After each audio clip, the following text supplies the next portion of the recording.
3, 5, 6, 7, 8, 9. 10.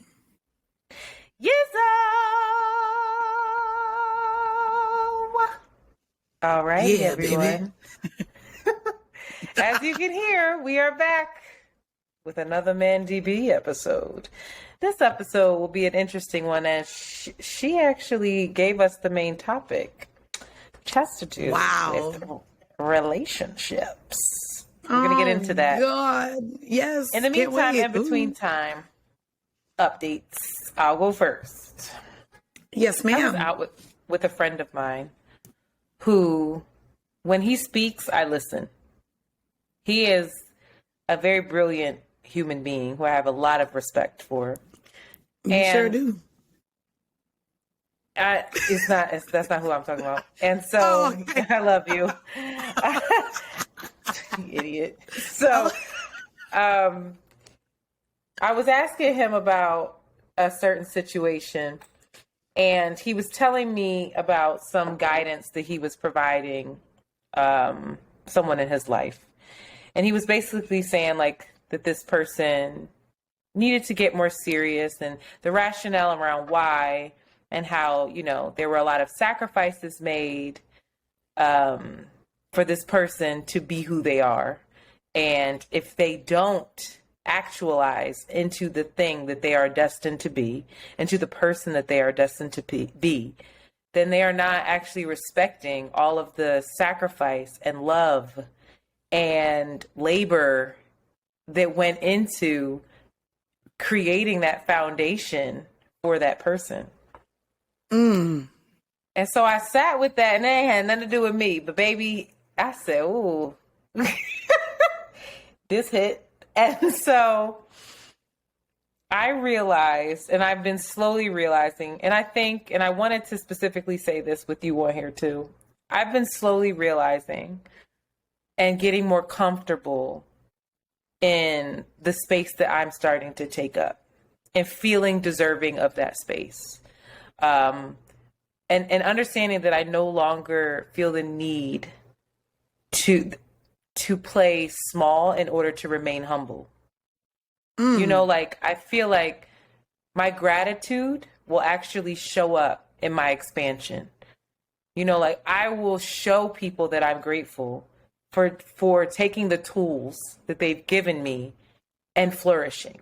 Not by being like, oh, thank you, I'm going to shy away from all this stuff. And, oh, no, not me. I'm okay. I'm not really a podcaster. I don't really, I don't really sing. That is old. That's old. Good. And that's played. And so it's not about being boastful. It's not about being egotistical, but it's really about, I sat there and I thought about all the sacrifices made for me. And, I went into from my parents to their parents to ancestors to like, middle passage happened so I could be here right now. Literally. Like, you were so if you deep. go that deep, but if you go that deep, like seriously, how can you turn your back on your gifts and yourself? Like if we're really rooted in the thing in that way, how could you play small? How dare we do it? And so that's something that I've been saying to myself, like, how dare you? How dare you play small? You actually can't afford to. You just can't, because there was too much life lived in order for you to be here. So I wanted to offer that to the guests. And I also think that you are a large part of me feeling more deserving of this space. I got, I think I've said this on here before, but since I've met you, and I'll say it again, you have only amplified my voice and put money in my pocket. So these are the things that are like, okay, it would be a disservice for me to then not show up, for me to then not shy away from the platforms and the space that you've helped me occupy. I think about Fran, I think about Dustin, I think about Asante, think about the life that they have spoken into me, the kind words they said. Crystal sent me a really short, because she's a short, she gets right to it, but a really beautiful note around the work that I'm doing. And I think oftentimes we do this kind of work and you put it out into the abyss. And if it's not popular, if it's not like the it thing to talk about, most times it goes unnoticed. If it doesn't get the traction, if it doesn't have all of the bells and whistles. Around the Way Curls is my baby, but we record it remotely. We don't have the branding that everybody else wants. We don't have all that, but the content is there. And so it can feel like sometimes we're playing pretend. We're not really doing the thing without all the other stuff. And so to hear it and to hear that validation feels really good. And I think it's something that is a driving force for me, and that it's helping me take up space. Black is somebody else who his stuff is less about podcasting, but it's like, we're going to have you see yourself. We're going to put these images out. We're going to recreate iconic images with your body, with your look. How do you feel when you see this picture? What makes you uncomfortable? Let's talk about why. And doing that work is so important and so necessary. So I want to thank the people who are pouring into me truly and giving me opportunity. I want to thank the people who have been validating me. I want to apologize to the people who've been saying this all along, who I played small with even still. Right. And I want to remind all of the listeners that, like, so much life had to be lived in order for possibilities to exist for you.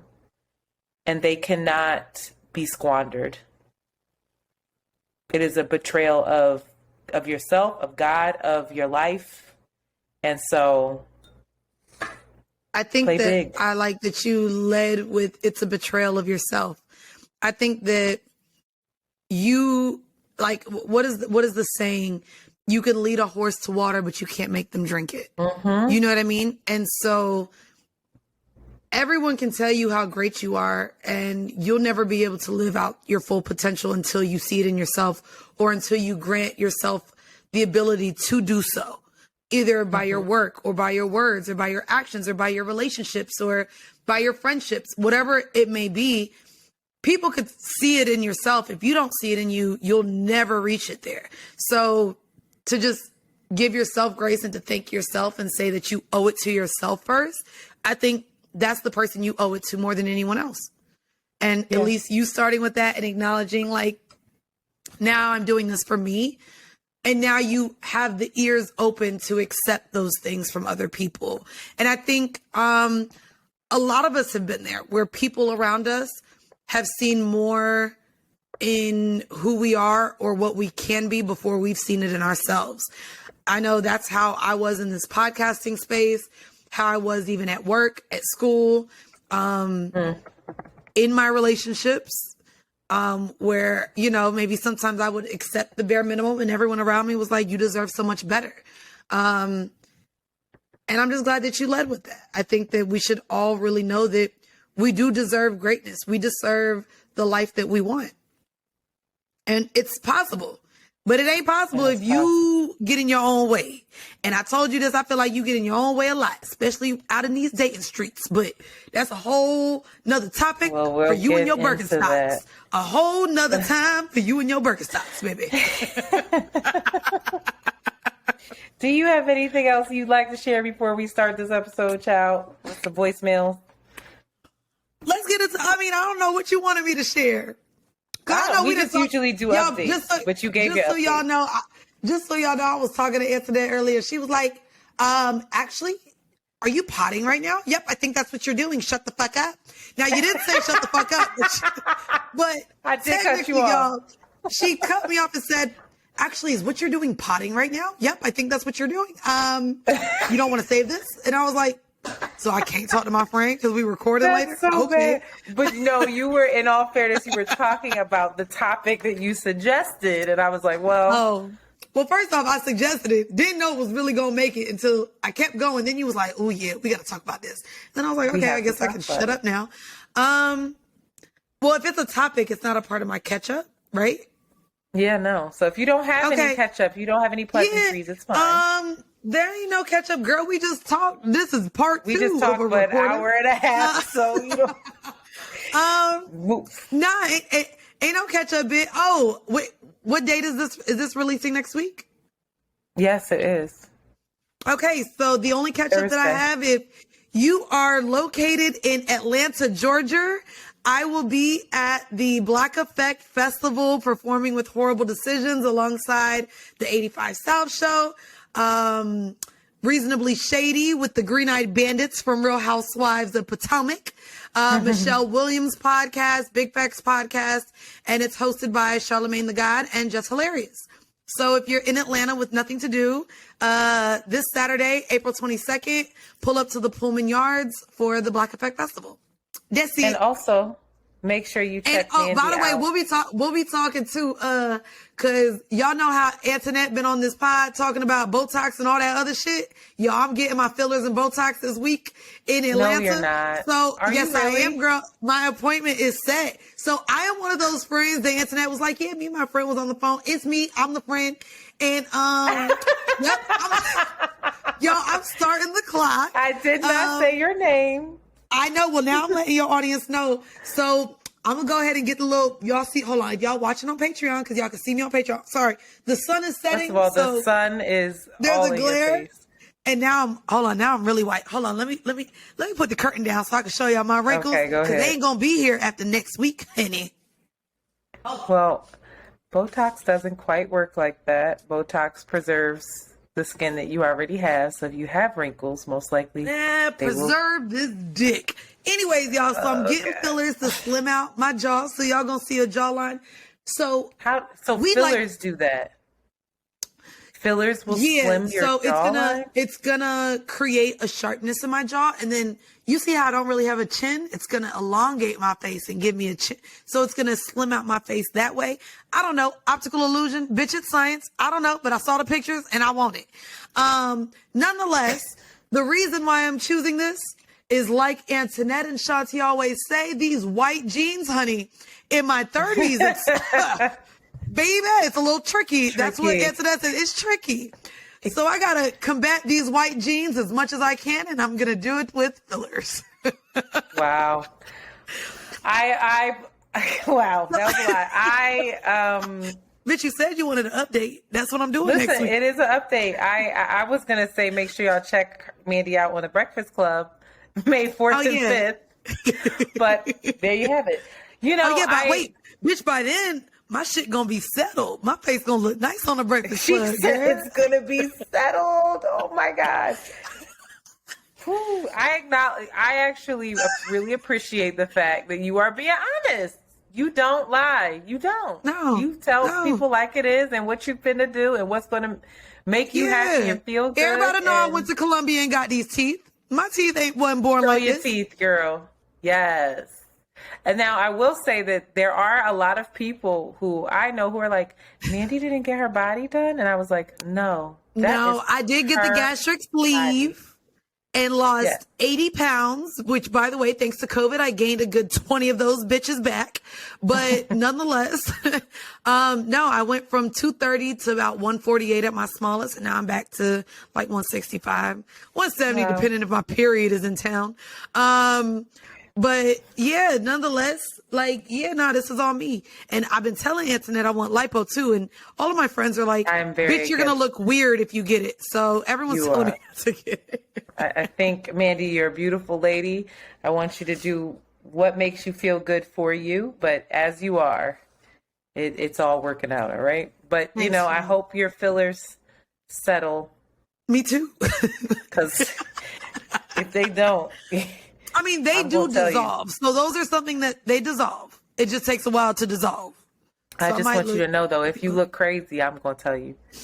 Oh, everyone told me they was going to let me know if my teeth looked like Consequence. They was going to roast my ass. So, no, you didn't get the one size fit all teeth. By the way, my friends are not supportive in almost anything that I choose to do outside of work.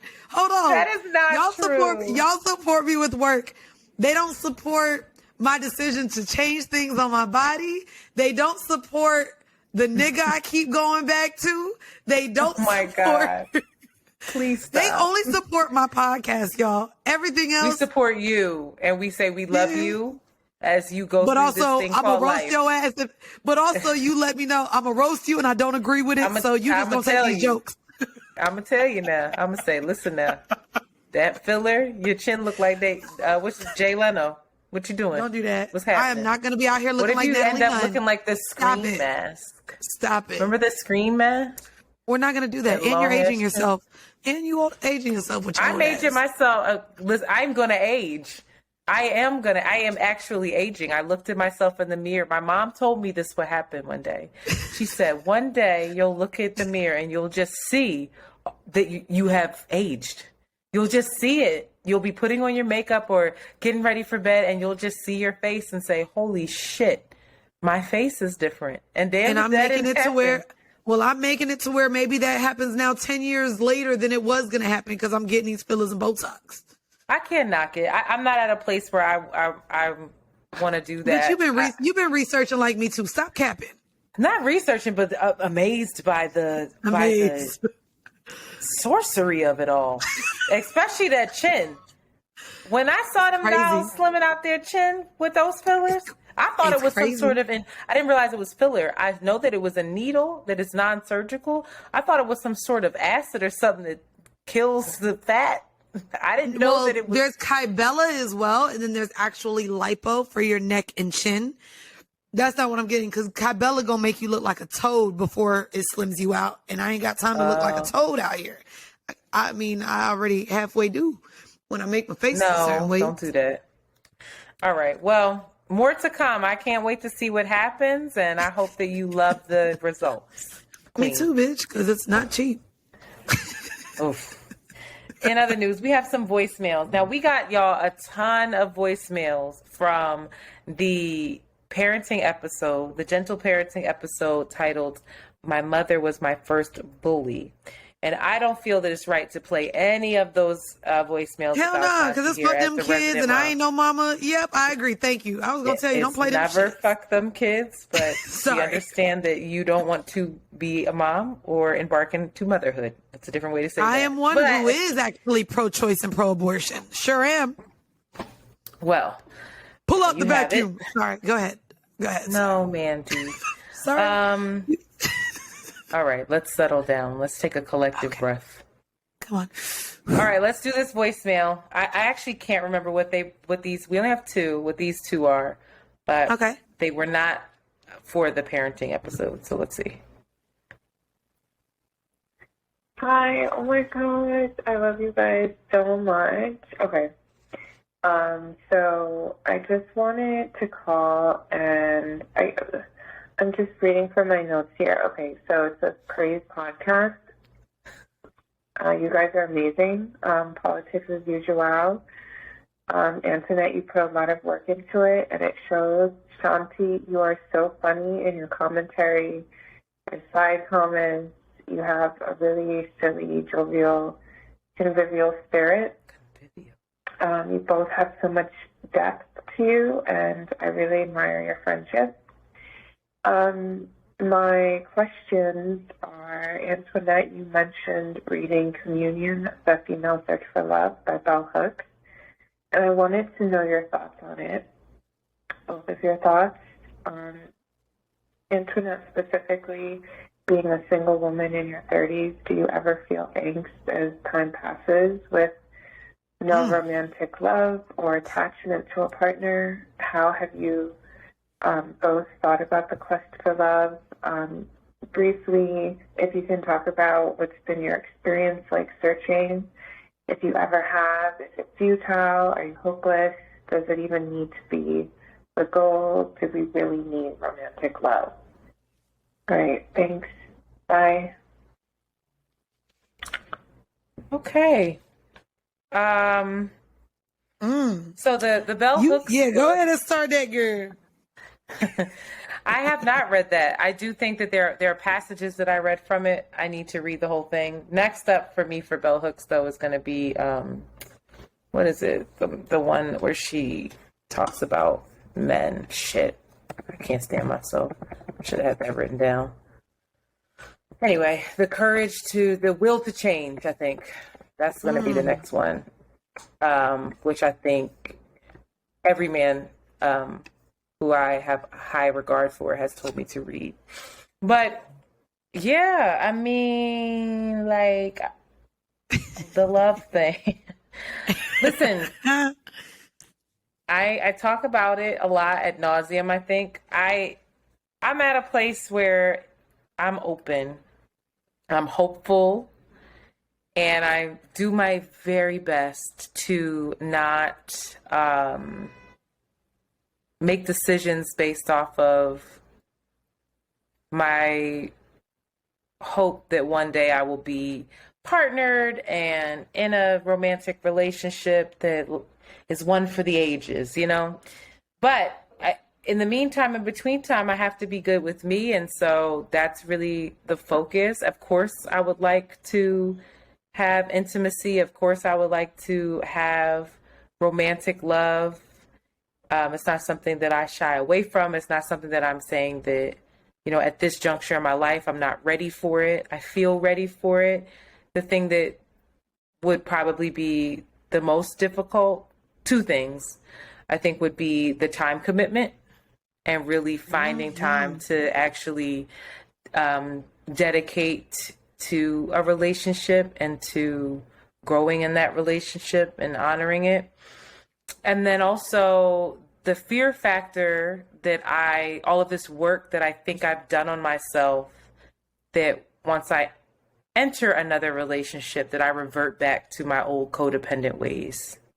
And that is a real fear of mine because it's not something that I have had a lot of opportunity to test and put into practice. So for now, it's take care of myself, observe myself when I do begin to like somebody, observe my attachments, see if I'm flaking out on friends to possibly, you know, engage with them. Just observe. There's a lot of fucking observation and work, and it's exhausting, and I'm over it. But to answer your question short, yeah, I want to be booed up, all right? And I'm open to that. If y'all can see the Mandi's cat, it's on Patreon now. He has just been in my face the whole time, just wanting attention.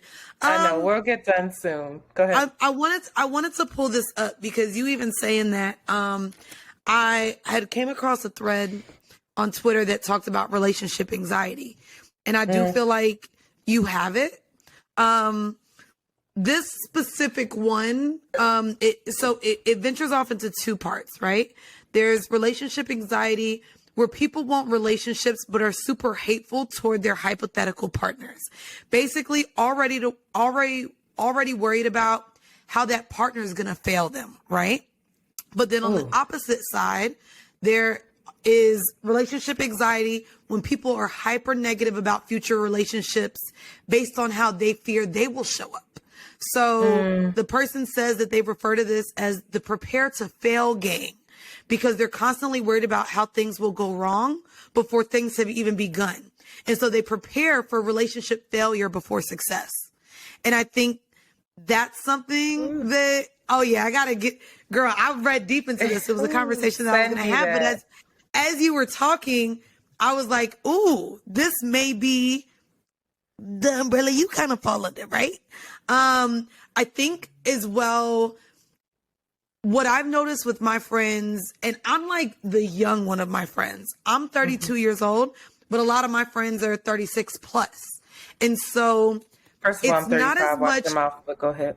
I mean, y'all old, goddamn, sorry. To me, it's not the desire of a romantic love or connection as much as It's the desire to beat their biological clock. So it's the marriage and the kids. And so much more with my friends, I'm seeing more and more the desire to be married, whether they really love that man or not, or the desire to be a mom, whether they're in a relationship or not. And so it's more so those happily ever after, those fairy tale endings that we saw growing up that women are chasing in their 30s more than finding love. I think more and more my friends in their 30s grow to love themselves. They grow to love their friendships, that I realize it's these other societal standards with a time clock associated to it that they're chasing more so than a romantic love. And so I think that's where I view a lot of women in their 30s and even early 40s. It has very little to do with this word love and more about those things to tick off as a woman. Yeah. Yeah, that's a great point. And just a shameless plug here. On Can't Afford Therapy, I had the pleasure of talking about biological clocks, whole episode on it with two men, which was a really interesting episode because they don't have one. I don't think they have one. You'll see. It was interesting what we discovered. Okay. But, I have freed myself of that. How did you get there? Well, the math wasn't mathing. And so I had to grieve that. I had to say to myself, okay. And I had to put my priorities in place.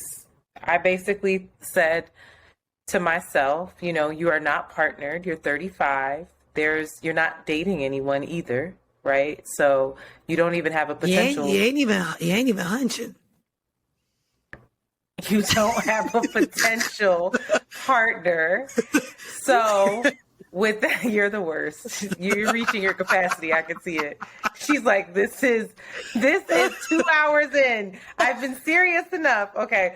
I'll hurry. I'll speed it up. But no, really. And so I had to say to myself, if you found someone, how would you want your relationship to go? And I know for a fact, I've been single. I've said this for 7 years. Okay.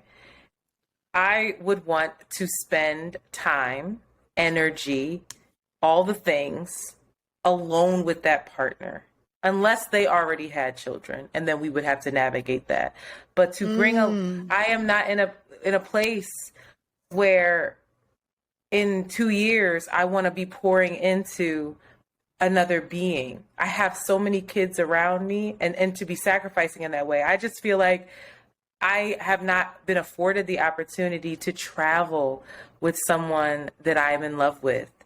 Well, you love me, and I'm gonna take your ass to Miami since you ain't been to Miami yet. Of course, and I have to be. Can y'all believe Antoinette has not been to Miami as an actual American?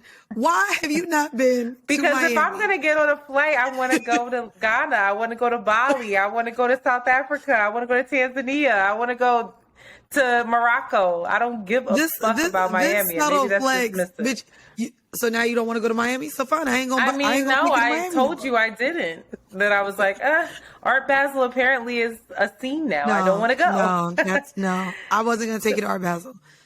But yeah, I don't know. I'm just at this place where there's so many things that I want to do with an intimate romantic partner. And I want to be wildly selfish with them and pour and have space and time to pour into one another before that other iteration of us were to come in to play. And by the time that other iteration would come, the math isn't mathing for me. Just so you know, I'm keeping mental notes of your thought process into this, because for the main topic of the relationships, I'm opposite of this, or I view those same words completely different. So okay, so we'll get into it. Go ahead. We got another voicemail though. One more voicemail, yeah. And I think sis is talking about gender roles, child. I think this is the gender roles one.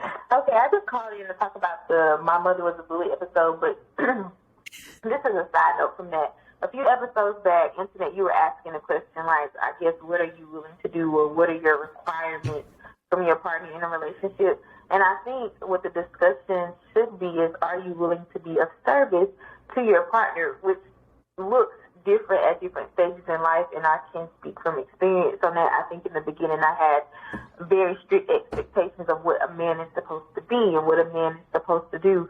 But as time just kind of ebbs and flows and goes about, things change, and so things that I expected from my partner in year one of our relationship, I don't expect from him now, and vice versa. I think the way that you can be most successful in your relationship is to talk about and have open discussions of what it is that you want and how your partner can be of service to you, and vice versa. And then in communicating how your partner can be of service to you, your partner feels like that's not something that he or she is able to deliver, then you are giving that person the option to be out. So I think that talking about, expectations and gender roles and all of these things, that's great. But I think the real question is, like, will you be 10 toes down when, life changes happen and the way that I need you to be of service to me is no longer the way that I needed X amount of years ago?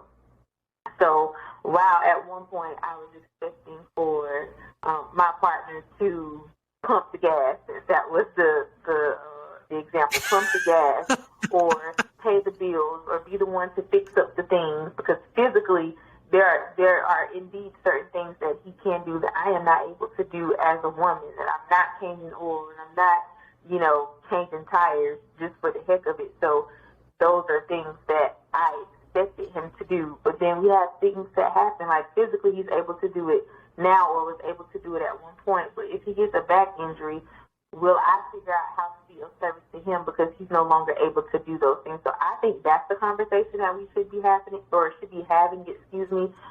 with people when we're talking about relationships and how to maintain and sustain and all these things. It's about putting yourself to the side in some way so that you can be of service to someone in hopes that they too will put themselves to the side to be of service to you. And that's not to neglect yourself, but to have a cohesive, united front. So that's my answer to that question from way back when. Bye, ladies. Listen, I agreed with 110% of everything she said. Yeah, listen, here. A lot of times, and I hope people understand this about me, a lot of times I ask certain questions on this podcast. I ask them in a very specific way to highlight how insane we're being. Mm-hmm. I don't really think that there are gender roles that women should have to do anything because men have to do X. I'm merely trying to highlight how dated that kind of thinking is. And this is it. Patriarchy has us in a chokehold. As much as we like to benefit from it as well, it's also one of the things that hinder us in a lot of the relationships, because a lot of us now have to work. The ways in which men want us to show up, we're very busy in doing so. I love what she said too. The ways in which I may have wanted my partner to show up in year one is not how I want to now. I know that in my 20s, a relationship for me with a man. Partner. To be clear, you're not saying a man or a woman. Like, you're just saying what you need from a lover. I thought and what I needed in my 20s has drastically shifted over me reaching financial freedom. And so where I used to lean into patriarchy and be like, I need a protector and a provider.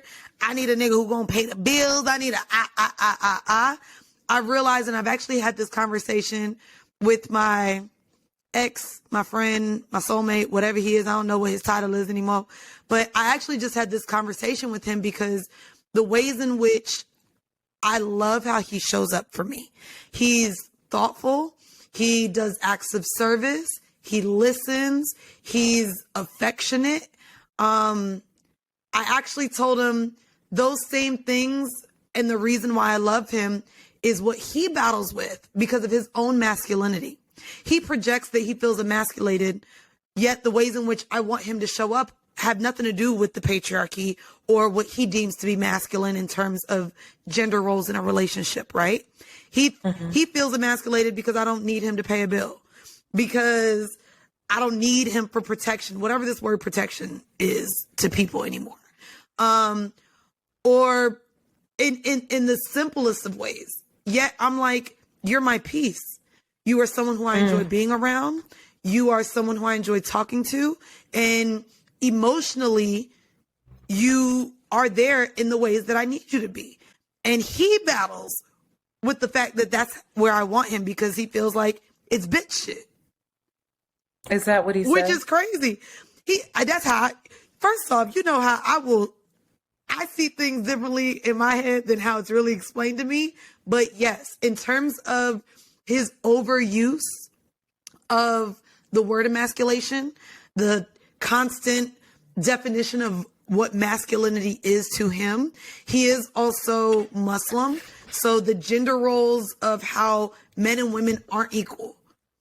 To me, I constantly have to say, well, whatever ideas you have, that got to be out the window with me.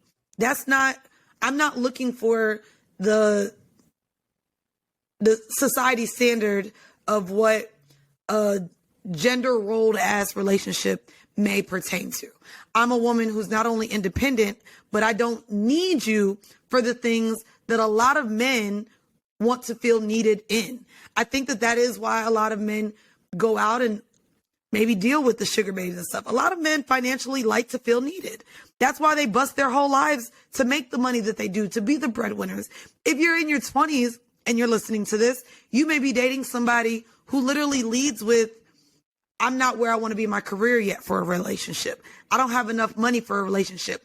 In my 20s, men who had roommates sometimes didn't want to say they wanted a relationship because they didn't feel secure enough in where they were as men. And so that's now the dealing with biological older men. clock that they said they had. That's really? Financial? We don't have a biological clock. We have a financial clock. Look at me, and I ain't even get it. When we get to a financial place is when we're ready for the next step, because all we can think about is, can I maintain this?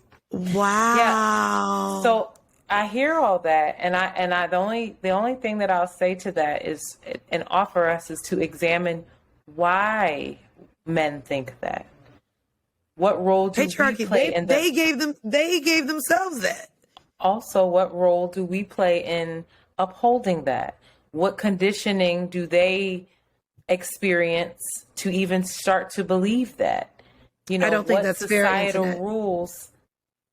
I'm asking what? There are definitely, Mandii, you have said to me that you are not dating nobody broke still. You won't do it. You won't even travel with certain people because they can't travel the way you want them to. Right. Well, broke is subjective. First off, I don't want a nigga with 3 roommates. I've shared that. But my partner right now, my ex, my soulmate, he's not my partner. I don't know what he is. I make 4 times what he makes. And so, girl, should you be saying all for this me, stuff? even I got anxiety. well, no, it's fine. Okay. What I make in relation to him doesn't weigh the scale of what we perceive the patriarchal roles of gender roles to be, right? Like, I know that I want a black, fine, tall man who is loving, caring, and affectionate and looks like he could be in a Tyler Perry film. My point. Even that is currency. You realize that, I get that. Mind you, I want that, and he got to make 6 figures. I understand what I want is less than 1% of the world. So I am also cognizant of the fact that I could be with someone that makes less. To me, broke is subjective. However, let's take it out of relationships for one bit. And I'm talking about romantic relationships. We have a lot of friends, right? We know the friend that we don't want to invite on the trip because she can't afford all the excursions. She's going to make us dig into our own pockets. She's going to complain the whole time. To me, I don't know why we hold romantic relationships to these standards that go far above and beyond the standards that we hold for our platonic relationships. And so to me, what I'm now upholding for a romantic relationship is no different than what I'm withholding for my friendships. So yeah, I want a nigga that could travel because my friends could travel. So why not? That wasn't, I don't know if that is exactly what I'm getting at when I ask Go ahead. How we can just examine the roles that we play in all of this, in all of the gender roles, not just men, not just women, all of them, all of the boxes that we put folks in and say, this is who you should be because these are the genitals you have. Can I ask you, when pursuing, when dating, when speaking even with your male friends, do you find yourself going in and out of gender roles and how even you hold conversations with them? You have a lot of conversations, right? I wouldn't say debate, but you have a wider range of topics that you talk about, even with male friends that you're not pursuing. In your own conversations with them, in your own views of how the world works, do you find yourself upholding those same patriarchal gender role standards in even your arguments or conversations? What do you mean by that? Upholding them how? Like, do you lean into gender roles even in your arguments around regular conversations? No, I challenge them. Okay. And how do you do that? That's then my question. I have these conversations with them, especially my Nigerian friends, who I'm like, why do you have to provide all of this? Why do you feel like you're not ready to, you love this woman, but you're not ready to be with her because you don't have what in the bank? Or why do you have this many jobs and this person doesn't have one? Why? Hey, I'm going to pay for this time. Yeah. Hey, why do you feel uncomfortable with that? Are there answers? Are they able to answer those things? Because I'm a man. And I know where you're going with this A, and I don't feel like it. Because it's just what it is. I'm a man. I handle my business. Okay. Do you know I get the same exact response when I ask my homegirls why they want to be taken care of, or why they need allowances, or why they don't want to deal with a man that isn't spending a certain amount on dates? It's because they feel entitled to that sort of treatment. So as long as your male friends are answering because I'm a man, and my friends are answering because that's how this works, we're never going to challenge or get away from these gender roles, because even our own generation and our own peers are leaning into them.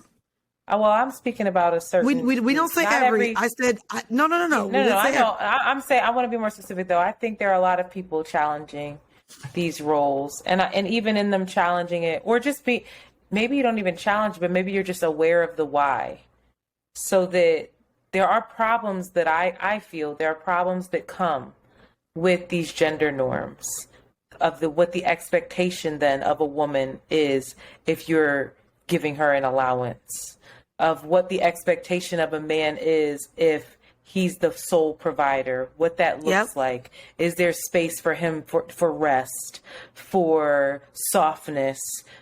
Like, does he even know how to tap into that part of himself?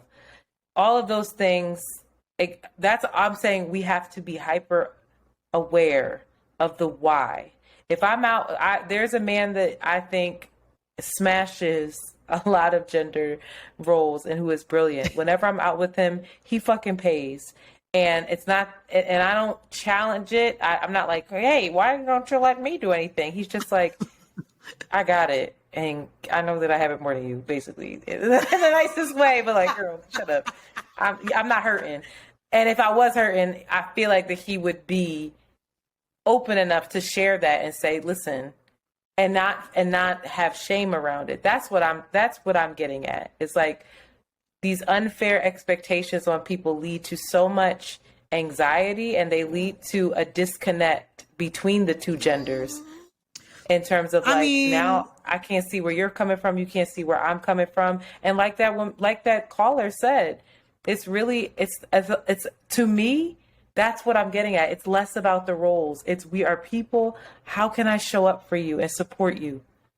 What means if I have the means, I can do that. We are people who are not, and we talked about this in kind of part one. We are people who not only lean on hypocrisy, we're not honest with ourselves. I think with the growth That's what I'm of saying. social media and technology, we lack the awareness to truly communicate what we want, how we want it, our feelings. And I think that a lot of people are unrealistic. I think she said it there, even in terms of acts of service and putting yourself aside to show up for someone else. I think we're unrealistic in a lot of ways in what we're capable of doing. So the fact that you even sat here and said, hey, I know I want the time to pour into somebody and I don't even think I have that right now. That's you being able to be realistic on even, hey, I want Not a before relationship, but my ex dry. but that's what, well, I know, biological clock. But Yeah. I mean, I think it leans into my views on another thing that I don't think a lot of us are realistic about, which is monogamy. And I think that's a really good point about monogamy. I actually have a friend who I know, and they are in this relationship. They're in a very committed relationship. They're married, and within the marriage, they looked up and was like, I actually want to date I love you. I want to be with you, but I am not completely fulfilled in this relationship. And I want to. One moment. Fulfilled, or they wanted to date other people? Well, they want to Because to date me, other those aren't. people because they're not fulfilled. They're not. So I don't think that those are synonymous to each other. It's crazy because there was a recent viral video that went out. I don't know if you saw it. One of the most beautiful couples in the world, Nicole Ari Parker and Boris Cujo. They sat next to each other, and Nicole Ari Parker mentioned her desire to want to just go out and date. And mind you, Boris Cujo is one of the most beautiful men out there. And a lot of women was like, girl, you got Boris Cujo. Why would that not be enough? And I think it just lended itself to they've been together for so long. They have children together. And it goes back to what I remember even Aisha Curry saying, and everyone dragged her for it. Sometimes she just wants to see if she's still desired by other people or she still has it. Again, that's ego within ourselves. Yeah, you get your man, you get chose, but after a while, sometimes just you want to see if you still can. Just because I don't think that it means that you're dissatisfied or unfulfilled in your relationship. Again, I think even in terms of what polyamory or non-monogamy looks like, it could just be that, damn, I really like Pretty Ricky and my nigga does not. I would love to have a man who enjoys Pretty Ricky as much as me so that we could go sing the Blue Stars album together. It could be as simple as that. Just wanting to create moments and share moments with someone who enjoys the same things as you. Because again, in relationships, not everyone's going to like everything that you like. Mm-hmm. And so it may not be that your friend is unfulfilled as much as she just wants something that she can't get from her partner in an area that though she loves her partner, she would love to be able to just experience this with someone. And she knows it's probably not an option with her partner. Well, I am quoting her. I don't want to speak for her, but someone getting locked up, mean, bitch. You hear it. Shout out to damn Brooklyn. sure live in Brooklyn. I've heard it all recorded. But no, that's probably a thing. I think what I'm more focused on is the fact that this married person is now pulling the rug from someone. Okay. And so I have this thought where I'm like, people have the right to change their minds. They do. And I know marriage is sacred and vows are said, but it's so much worse to me to lie to someone. And so I started thinking about changes in relationships in general, like changes within friendships, within business partnerships. What if tomorrow Shanti came to me and was like, I'm tired of this. I don't want to do this. I need a break. I'm done. Like, I need a break. Or, I'm having another baby. Things are going to shift. I'm moving to Thailand. I don't know. I got a Something. job offer and it's going to create a change or a shift. Yeah, I mean, These things happen. I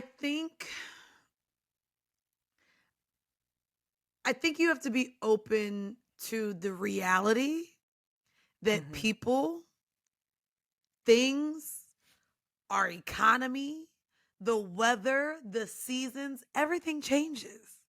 Not everything is going to stay the same, including your friends, your business partners, your romantic partners. Just as people, we evolve. I think that's one of the things that we enjoy most about being human. We go from a little baby to a toddler to a preteen to a teenager to a young adult to a grown adult.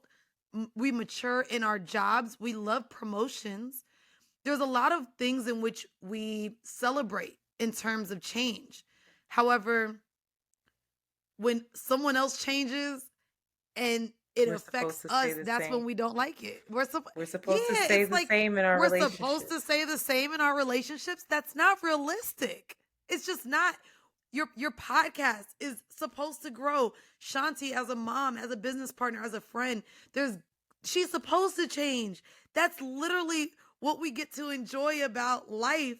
And the fact that in so many relationships, change becomes uncomfortable and we Think despise it, it and we well, question it. It's weird. because there's We fear. There's fear around if you change, then that could then mean that my access to you changes, the things that you yes. provide to me changes, my you know what I was thinking about, and this is again not a romantic relationship, but my relationship with my father. I Mm. grew up so close to my father. Goodness. And I will never forget all of the different iterations of our relationship and how painful they were for me. Where, like, he would do my hair, he would wash me, I would sit on his lap, I was baby girl. And then there was this point where, like, I can't do that anymore because that's inappropriate. Our relationship has to Ooh. change. And it was like, wait, what? And I had to like wrap my head around, like, oh, I don't have access to you in a particular way. That's weird to me. Have you And of not be course, I got old. have you seen the virality of that conversation now coming to light about how fathers kiss or hold or hug their daughters and how people literally dissect the inappropriateness of it? Oh yeah, that's weird. That's the sexualization of little girls is fucking Of weird little because it's girls. like, yo, Yes, it's it's their very dad. weird. Relax. But also you're still his daughter. Even though you Yeah. become an adult, the fact that he's like, now our relationship has changed because you're an adult. Well, even our relationship, and we had another conversation there where it was like, okay, then I got to teen, to adult, and once I became an adult, quote unquote, right? Because don't know shit, but I'm in college, and I remember him telling me like, the way I'm going to parent you is going to shift. You have to carve X, Y, and Z out. You have to this, you have to that. And I felt really abandoned when he did it.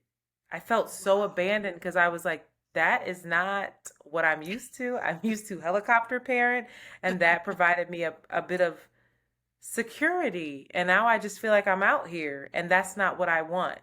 And so there was this shift in that dynamic. So I'm thinking about that relationship evolving and changing. And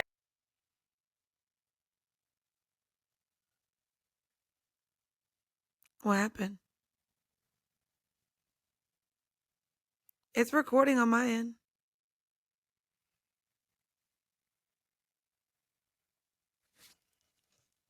Oh no. That was just really good.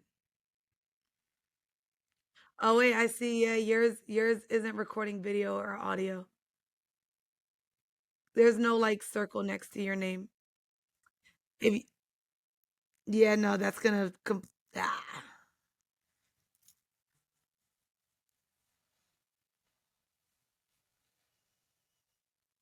Boop-a-doo. Hello? Yeah, I don't think that helped. It is. It's working. Oh, now it's working. Okay.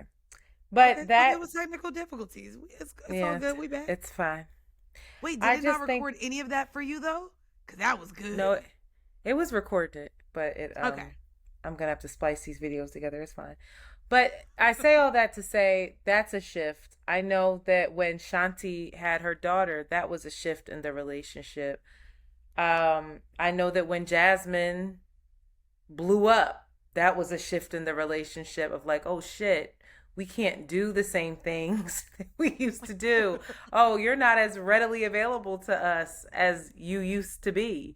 Like it's you're right. All of these relationships shift and they change.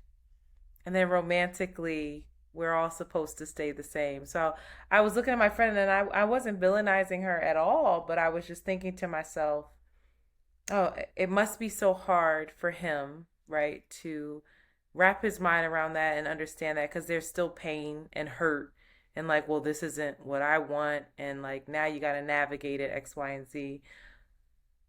But I guess my question is, how do you approach any of these relationships when they shift outside of honesty? We know you got to be honest. You got to be honest. But how do you handle it with care? Outside of the honesty, I think that the one thing that I picked up, even in you expressing the change to others, you sat in selfishness. My access to you will change. What I want to do with you is different. What everything about everyone's change, your immediate response was how it would affect you. So outside of the honesty, it's really taking yourself out of the selfishness of yourself. Again, you want everyone around you to accept the changes, your job, your new role, your new podcast that now may take more time from you.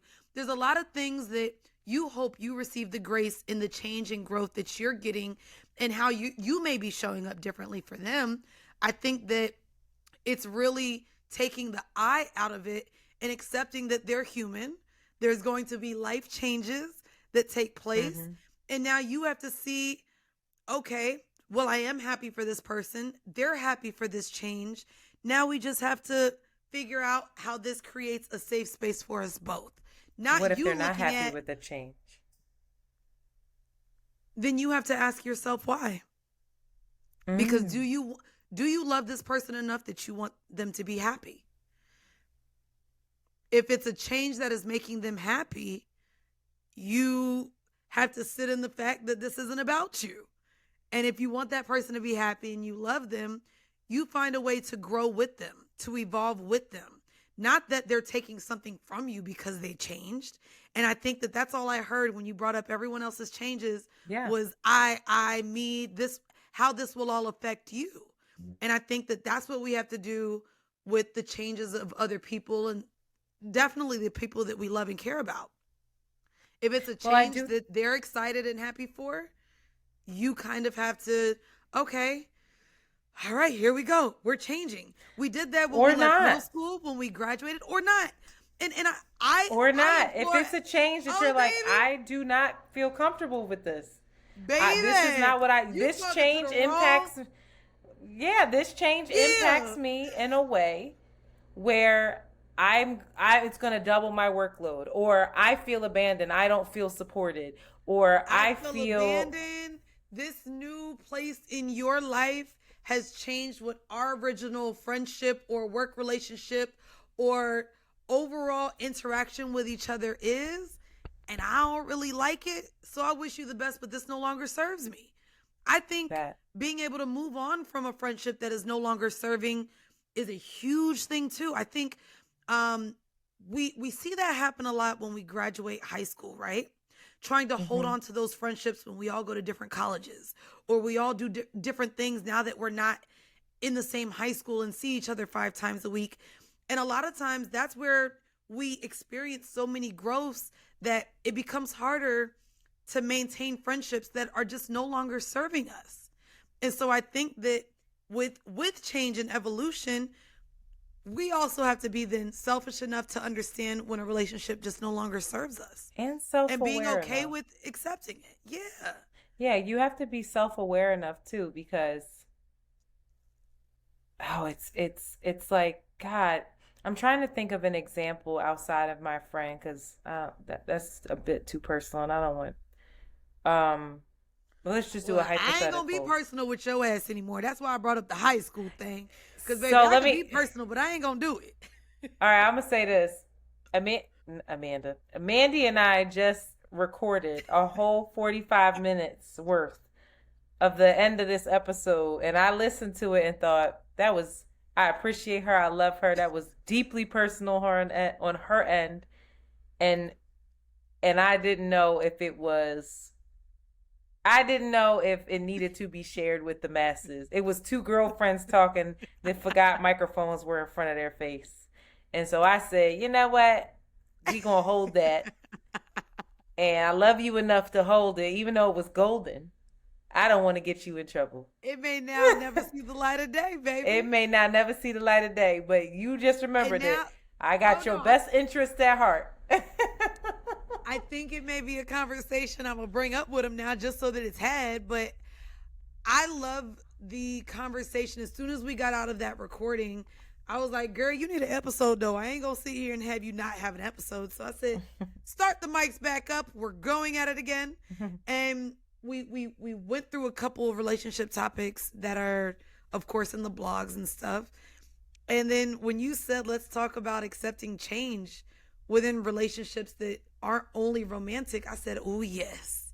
Because this is something that I'm currently experiencing, that I've been talking about in therapy, that I've expressed to a friend in, where I see our friendship has drastically shifted, what now we can do, or if it's repairable, if it serves us now to even try to repair it. And I think, again, being very aware of what you can offer to somebody, being aware and accepting of who they are, is how you're able to move forward or give grace or redirect yourself in whatever relationship you have with that person.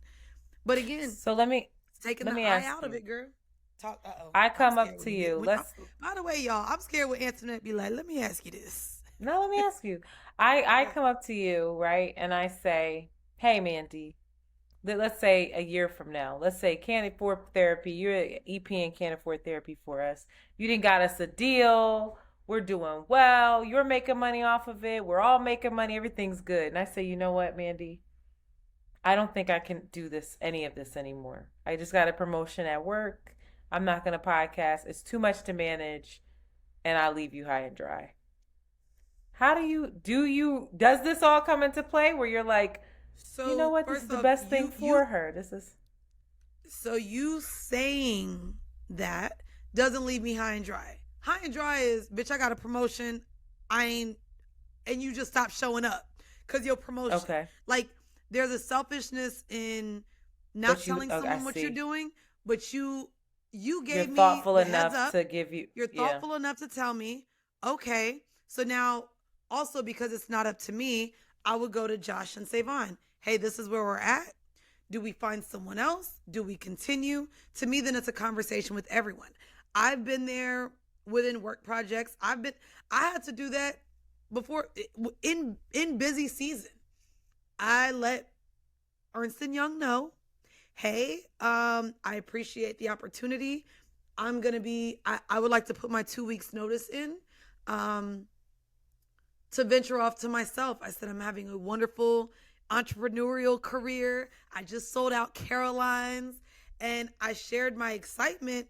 And while it's probably not what they wanted to hear, they were also happy of me, and then said, hey, I know you wanted to give us 2 weeks. Could you give us 3? Because we would really like this. And you know what I mean? So even though I was leaving them, there's the thoughtfulness and the care. It's the thoughtfulness of that. I even gave them a 2 weeks. I know if we bring it even to corporate America, that's a courtesy.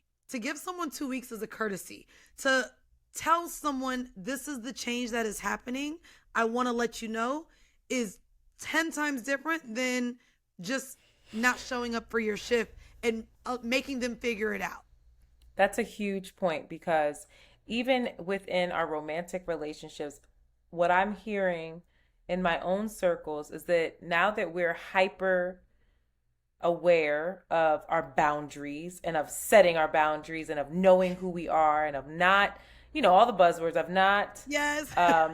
compromising ourselves and having agency and all the words, there's a lack of compromise. There's a lack of courtesy. Bodie didn't knock something down. And there's a lack of care. So it's similar to when, before we cut, y'all not going to hear it because it's a private episode now. But I was talking to you about the way you package something, right? The way that when you are expressing yourself, and this is the other thing, the courtesy is involved, but then also the delivery is important.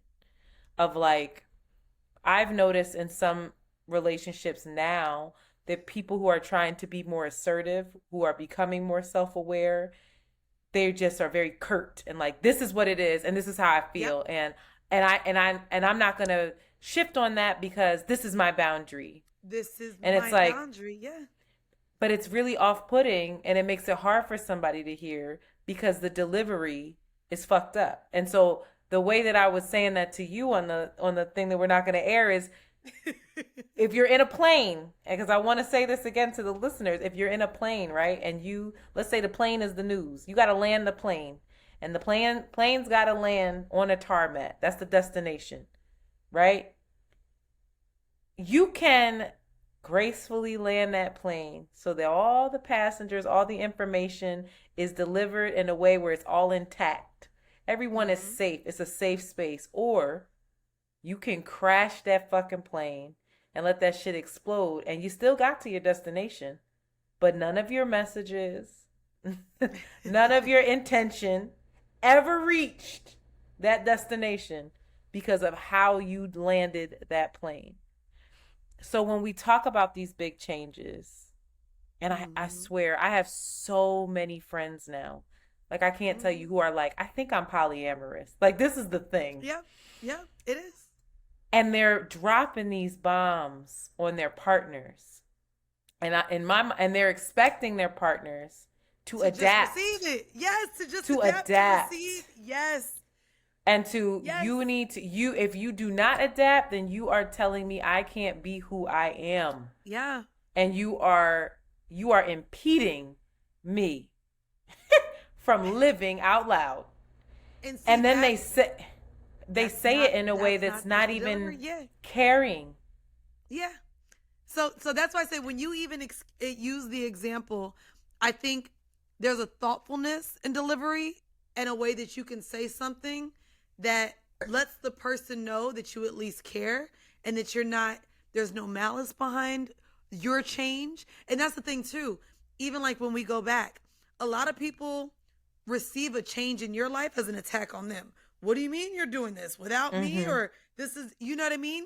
And so that's how you're describing even your friends. Now I feel attacked, like I'm not enough, that I'm now impeding on who you want to be. You're not satisfied with me. That's why you want more. There's definitely ways in delivery. And then you're resentful of all the things that you do for them. Because I'm like, I'm still not enough. I'm still not enough.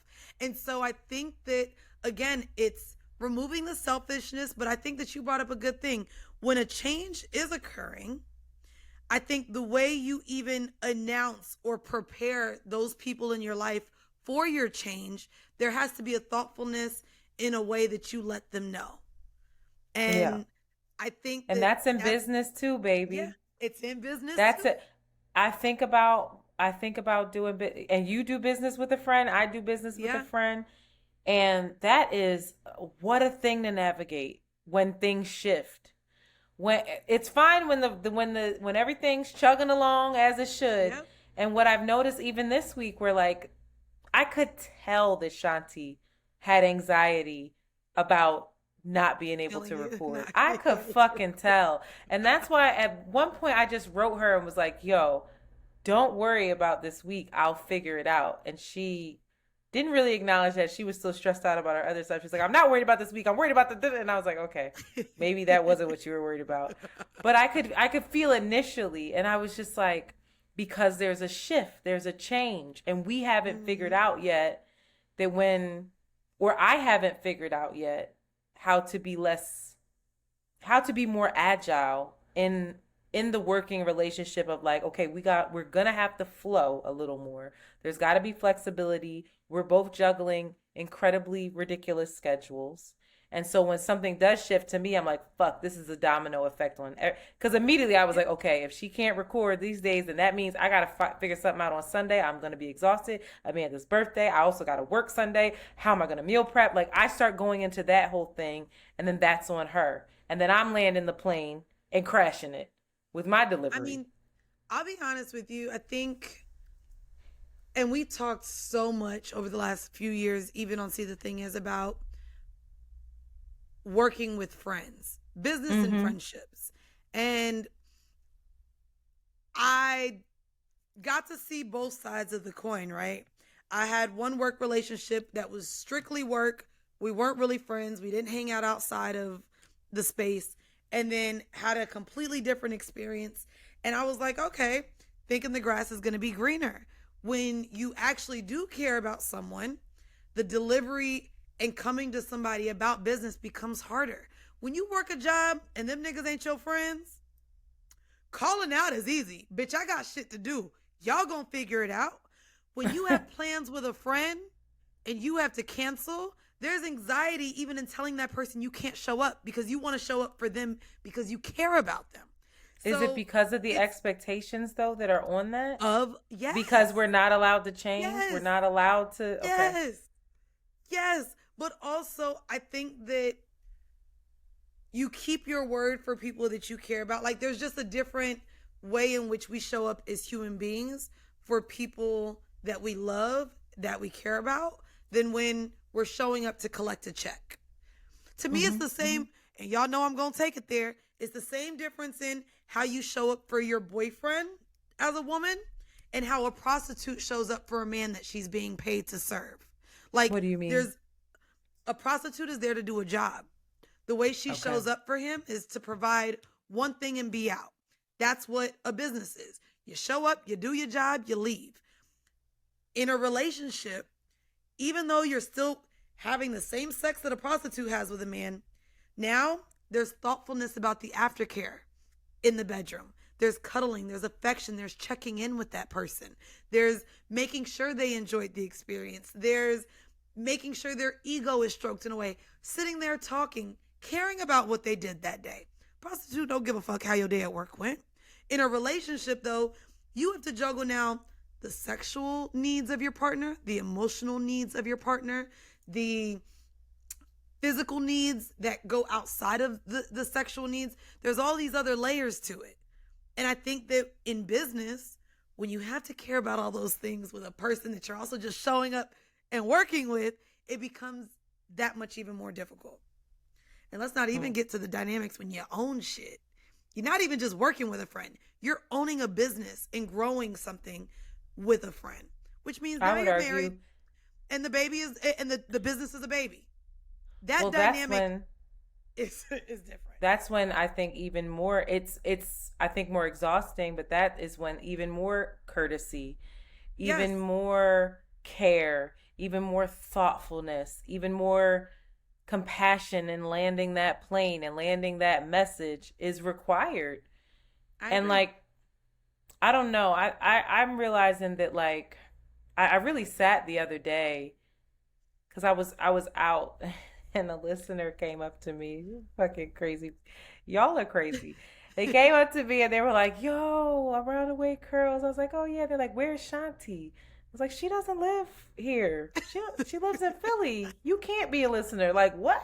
Right. I'm like, what do you mean? And so whatever. And they were like, oh, are y'all good? And I was just like, what do you mean? Of course. What are y'all hearing?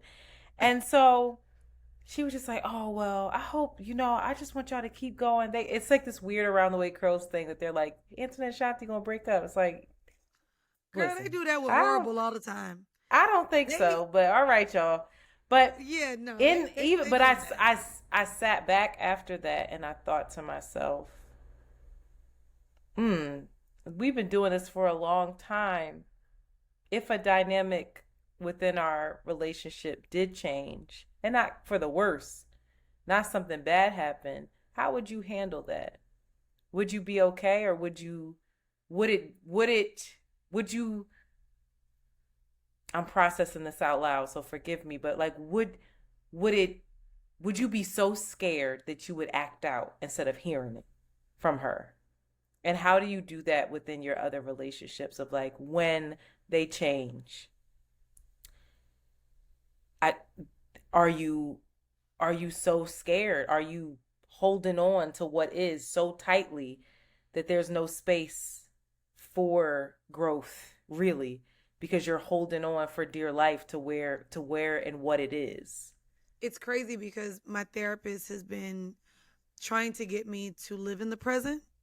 So to Child. me, in a very maybe selfish means of survival, I have plan A, B, C, D, E, elemental That. P mapped out in case Yep. someone doesn't show up for me.